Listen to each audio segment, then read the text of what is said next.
Okay, we're going to do butt fusion with the SG160 butt fusion machine, contact butt fusion. To change the temperature on the heater plate, you press the P button and the up and down arrows until you're happy, and press P to confirm it, and then just allow the temperature to climb up. The materials you're using could be PE, PP or PVDF. PE would be 220 degrees C, polyprop would be 210 degrees C, and PVDF would be 240 degrees C. The area and the machine, including the pipe and fittings, must be clean, dry and free from dust and drafts. If you're working outside, it's suggested that you use a tent or some form of cover to keep these elements away from you. When welding contact butt fusion, only like materials should be joined, i.e. PE to PE, PP to PP, etc. And the wall thicknesses must be the same.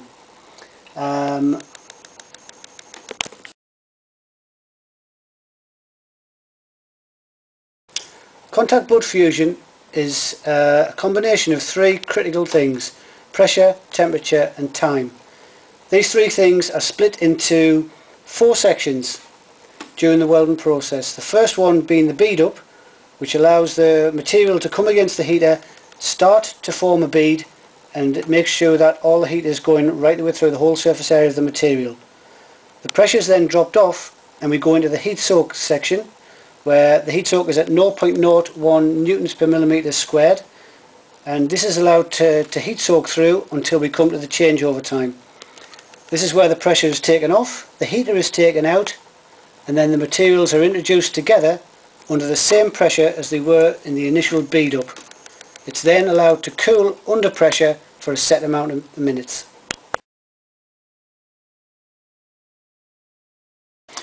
The pipe is clamped into the machine with enough pipe sticking through and fitting sticking through, so that you've got enough material to plane.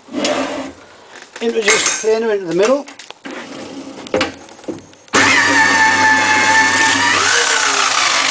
And we plane both sides simultaneously. What we're looking for is a ribbon about 1.5 times around the circumference of the pipe, with no holes in it or chips.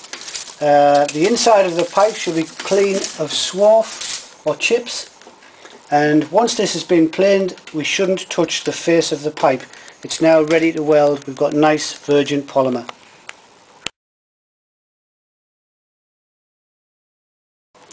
Once you're happy with the planing, you can introduce the pipes together to check the alignment. What we're looking for here is no light showing through. If the pipe is touching at the top and there's a 1/2 mil gap at the bottom, that's permitted, or vice versa. We're also allowed 10% misalignment of the pipe vertically.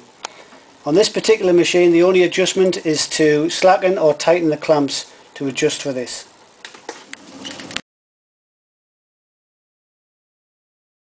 Right, we're now in a position to start welding.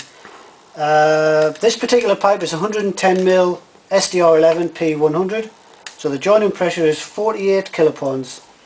We're looking for 1.5 million bead, and the cooking time or the heating time is 100 seconds with a 14-minute cooling under pressure. So we bring the heater in initially and bring both pipes against the heater, watching the pressure down here up to 48, and just lock that off. Now watching for 1.5 million bead to form around both sides of the pipe. This may be slower on one side of the pipe depending on if there are any drafts in the workshop or anything like that, but you must have the 1.5 mil bead all the way around on both sides.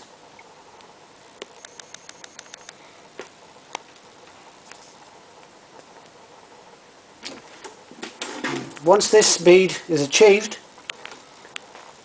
we then release the pressure but maintain contact with the heater plate down to about 10% of the initial bead up pressure.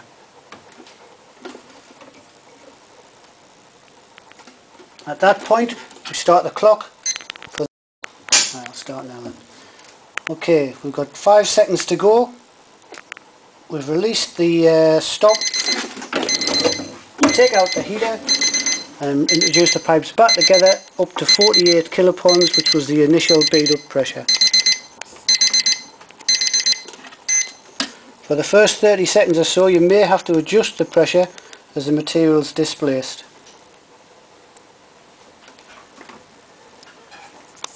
This is then left to cool for 14 minutes under pressure.